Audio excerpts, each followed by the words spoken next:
Welcome back sa Face to Face, mga kapatid. Nagngingit-ngit po sa galit si Julian at talaga namang punong-puno po siya ng sama ng loob dahil nga sa ginawang pambababae po ng kanyang mister na si Jonathan. At hindi nga lang yun ang masakit, ibinahay pa niya ang babae.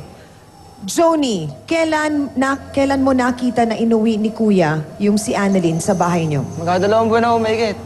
Bakit sabi niya 1 linggo lang? No?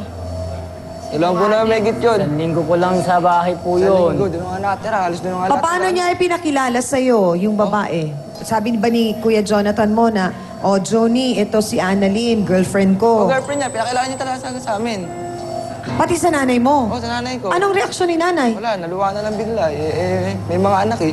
Sabay biglang mababa eh. Hindi mo ba sinubukang kausapin yung Annalyn at pinaliwanag mo sa kanya na Annalyn, Hindi, merong hindi ko kinakausap asawa? yun Ay, hindi mo kinakausap. Ang tatay ba ninyo buhay pa? Wala na, patay na ako. Patay na. So pagka ganyang namumblema si nanay sa inyong magkapatid, sino ang tinatakbuhan ni nanay? So kapatid niya po, Naikwento ba doon itong naging problema nga kay Jonathan? hindi pa naman masyado nakakwento. So walang nagawa si nanay sa Wala po. ginawa ni Kuya. Lagi bang nasusunod sa bahay niyo si Kuya? O, siya po kasi pangalan namin eh. Oo. Siya ang bumubuhay sa inyo. O, siya na rin po. Kasi may trabaho siya, nagre-repair siya ng mga eh. Bakit ang sabi ni Kuya, 1 linggo lang daw doon si Annalyn? Hindi ko, matagal na po sa amin. Dalawang buwan mahigit na po. 1 linggo lang si Annalyn doon. Isang buwan. 1 linggo lang natulog Hanggang doon. ngayon ba, nandun pa rin sa bahay niyo? Nandun pa? Oo, pag-uwi na mamaya. Joni, hindi mo ba sinubukang paliwanag Labayan sa ko kuya po. mo, pinayuhan mo siya, Labayan ko. na ito ay merong hindi magandang epekto sa mga pamangkin niyo? Pinapayaw ko po siya, pero para wala lang sa kanya eh. Nakikinig Hindi ako. kanya inuunawa? Wala. Johnny, nakikinig ako sa'yo. Kaya ako nga dinala sa bahay si Annalyn eh. Dahilan mo pa na dinala mo. O ngayon, hindi inaamin mo rin na dinala mo. Hindi nyo kasi alam yung dahilan eh. Ano nga ang dahilan, Diba, Jonathan? makausap ko. Para maunawaan namin, ano nga ang dahilan? Bakit mo inuwi si Annalyn? Kahit sino Kasi naman po- ding asawa, pag nag-uwi ng babae yung kanyang asawang lalaki, ay hindi naman matutuwa at magpapapiesta, Jonathan. Masasaktan, Ate syempre. Ami, nakikiusap po ako sa kanya, napatawarin na po ako. Hindi niya po ako tinanggap. Ilang beses po napupunta ako dun sa bahay ng biyenang ko para kausapin ko siya. Jonathan. Ano po, inisip po namin ni Okay. Annalyn na kung gagawin namin ng ganitong bagay, Anong ang bagay baka yun? lumusob siya sa bahay namin pag dinala ko si Annalyn. Kasi pinag-usapan na po namin ni Annalyn na tatapusin na namin sa lahat sa amin dalawa. Tapusin na po namin. Dahil si Annalyn po, willing naman po siya na i-give up yung relationship namin para po sa asawa ko at sa mga anak ko. Ang tanong, wala akong sa gusto ni Annalyn. Ang tanong, ikaw, anong gusto mo, Jonathan? Hindi po. Willing din po Hindi naman ba? ako eh. Willing din po akong i-give up yung kung ano yung Bakit nangyari tingin sa mo amin ni maibabalik Annalyn. pa? Okay, Jonathan, paliliwanagan kita. Tayo ang gumagawa ng buhay natin. Yan ang naging desisyon mo, hindi ba? Sana rin naisip mo na ito ang magiging epekto ng isang bagay na ginawa mo. Dapat to pinaghandaan mo. Kaya nga ho, So kahit na anong gawin ng asawa mo sa'yo, kung talagang mahal mo siya at kung talagang nagsisisi ka, kailangan tanggapin mo yon. Kasi hindi naman ganong kadali na makalimutan yung sakit. Di ba? Tapos gusto mo, isang ganon patawarin ka? Ano asawa mo? Si Ina Magenta? Ganon?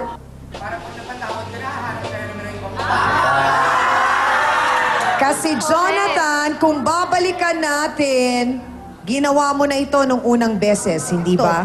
Bakit mo inulit-uli? Hindi ka naman bata para hindi mo maunawaan. hindi, kasalanan ko po talaga. Kasalanan ko po, inaamin ko na kasalanan ko talaga. O, kaya lang nga, nandun na tayo, inamin mo, kasalanan mo. Pero kung lagi ka lang aamin, kasalanan ko, pero hindi mo gagawin para yun ay baguhin, hindi natin masisisi si Julian na hindi ka napatawarin ulit. Kaya nga humingi nga ako ng isang pagkakataon.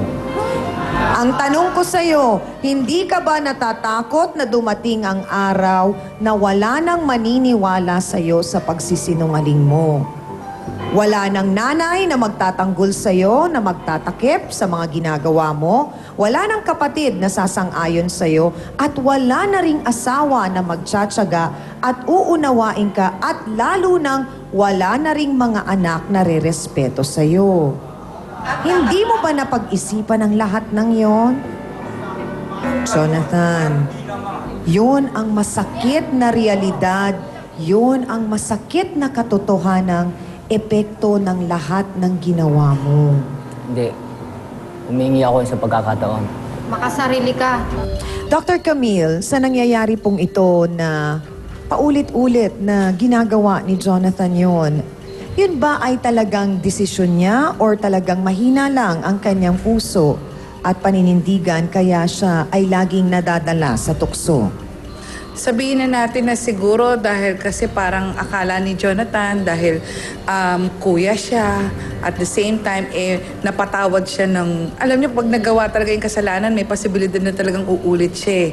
So talagang hindi pa siguro nakakatikim si Jonathan ng talagang sabihin natin yung tamang kaparusahan para sa ganitong gawain. Dahil kung nakatikim siya ng ganon, at talagang siguro hindi na maibalik yung pamilya niya sa kanya, mas maiintindihan niya talaga yung sitwasyon na talagang kailangan niya magbago. Para din maunawaan ni Jonathan kung gaano kasakit para sa kanyang asawa at mga anak itong kanyang ang ginawa na isang maling pagkakamali talaga. Ano po ba ang epekto sa mga bata kapag malaman nila o nakikita nila at naririnig nila na ang kanilang ama ay nambababae? Una-una, no, makikita nyo na maaring, lalo na yung mga yung talagang sabihin na natin nasa, kasi yung mga anak niya nasa 7, medyo maliliit pa, no? Pero kung nag-aaral na yung mga bata, nakakaintindi ka agad yun, mas may posibilidad na talagang maapektuhan, hindi lang ang pag-aaral. Pero yung kanilang pag-iisip ng moralidad. Dahil yung tatay nila mismo hindi nakakapag-isip na na mali yung ginagawa nila. So yung posibilidad na maaring gawin din ng kanilang mga anak, yon sa pagtanda nila ay malaki. Just to say na meron din mga bata na ayaw din gawin ang gagawin ng kanilang tatay. At meron din tayong mga alam na ganong sitwasyon na pag alam nilang nambababae ang kanilang tatay, pipilitin nila to do otherwise. Yung ang gagawin nila ay yung hindi ginawa nung kanilang tatay kasi nga hindi nila nagustuhan yung ginawa ng kanilang ama. Pero yung sabihin na natin yung lamang na yung possibility na mangyari yon dahil kasi lalo pa na gawi ng tatay at sasabihin lang niya na kaya ako nga ginawa yun kaya ako nga inamin. Di parang, ay, ganun lang pala yun. Yung pating, yung konsepto ng mga bata tungkol sa tama at mali, natataliwas dahil sa kagagawa ng ama. Sinasabi kasi ni Jonathan kanina, bigyan mo pa ako ng isa pang pagkakataon. Ito, sa pagkakataon na ito, talagang magbabago na ako. Gaano ba kahirap para sa isang babae na talagang tuluyang mapatawad, makalimutan at mabuo ulit yung kanilang samahan? Psychologically affected ang mga babae, lalo na kung talagang sabihin na natin na ang mga babae ay higit na nagmahal kaysa sa kanilang mga asawa. So chances are, kung talagang sabihin nyo na talagang natuliro ang pag-iisip ni Julian dito, talagang mahirap talaga manumbalik. Pero kung manunumbalik man, talagang aabuti ng talagang hindi lang sabihin mo isang buwan na panliligaw yan or pagsusuyo. Kasi kailangan talagang makita ng asawa mo na nagkaroon ng pagbabago. Hindi yung sasabihin lang, bigyan mo ako ng isang chance. Yung chance na yun, madali yun Pero kasi hindi mo nga pinapakita, kaya talaga ang hirap para sa isang babae na sabihin at maniwala sa'yo. Hindi niya sinasara yung kanyang pinto doon sa pag-asang yun. Pero wag mong sasagadin, Jonathan. Dahil kasi pag sinagad mo ang babae, mapapagod din ang puso niyan.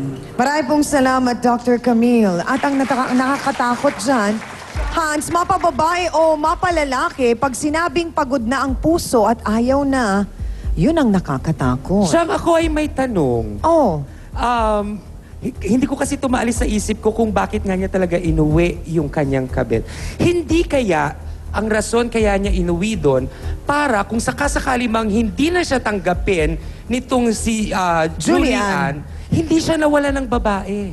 tumpek. Wala na po. Pag ang mangyayari, pag pinatawad ka, paalisin mo si Annalyn, pero pag hindi, meron ka pa rin, hindi ka nawalan. Mali kasi, Johnny. Hindi mo alam Isang linggo lang si Annalyn sa bahay, hindi 2 buwan. Andun nga Ang dahilan po ng away at tuluyang hiwalayan ni na Julian at Jonathan. Ito na po ang sinasabing babaeng ipinagpalit ni Jonathan sa kanyang asawa at mga anak.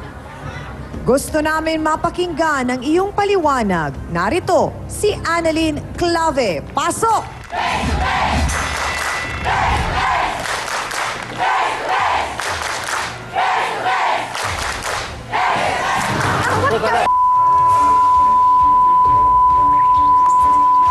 Ano? Huwag ka nang manakit. Bakit hindi? Ha? Ang kapal ng mukha niyong dalawa. Kapal ang mga mukha niyo. Hindi niyo inisip may masira kayong pamilya. Ang kakapal ng mukha mo. Pinagtatanggol mo pa yung babae mo. Ang kapal ng mukha mo. Tatanggol, tama na. Ang kapal mo. Totoo bang may relasyon kayo ni Ang kapal ng Jonathan? mukha mo. Dati po, hindi naman siya naniniwala eh. Mga kapatid, baka tutukan po ang paliwanag at eksplanasyon ni Ate Annalyn tungkol sa isyong kanyang kinasasangkutan dito lamang po sa nag-iisang talakserye sa telebisyon, ang Face to Face. 1 week lang, hindi ako nag-extend sa 1 week. Hindi lang. Hindi mo ba ito nakikita sa bahay? Kapatid niya Hindi to. ko yan nakikita doon. 1 week lang ako doon. Hindi kita nakikita doon. Hindi kita nakikita. Miss Ami Perez would like to thank the following: Dr.